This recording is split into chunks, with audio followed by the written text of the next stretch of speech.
You know, there's a very known professor in New York City whose name I'll omit, and I always love mentioning his story because he struggled with faith for a long time, and he always talks to people about this.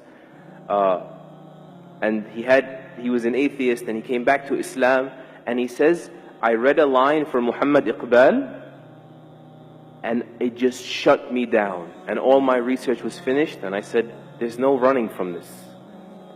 Muhammad Iqbal, rahimahullah, he says, sure, you can deny God, but how do you deny Muhammad? Alayhi salatu wassalam. In other words, sure, you can be immature and say, I'm not going to believe in something I don't see. Case closed, stop talking to me, right?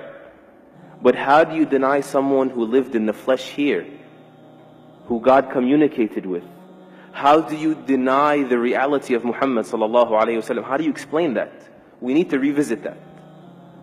How does a man get born in a vicious environment, alayhi salatu wasalam, and he becomes this beautiful, soft, delicate, bashful, merciful person who was content when people couldn't even be patient, and was merciful when people couldn't even be just.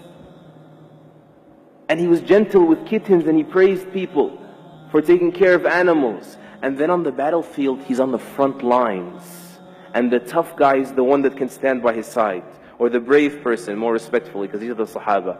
Right? Al-Bara and Ali. They say the tough one is someone that could come near him. He's on the front lines, alayhi salatu wassalam. How do you explain someone who's like that, of valor, and then he stops the army, as Ibn Mas'ud says, or he says, we were on a travel, and he says, who scared this pigeon regarding her babies? Who took the babies away? How do you explain that? How do you explain the only person in human history that has ever removed racism from society successfully? And I think you know it's alive and well in the United States. The only person in human history that has ever removed alcoholism effectively,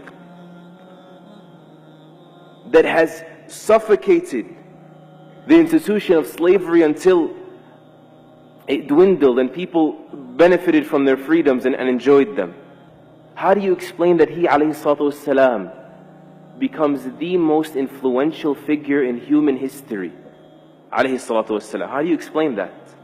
We need to come back and find shelter in these things. There's only one explanation. There's only one logical explanation.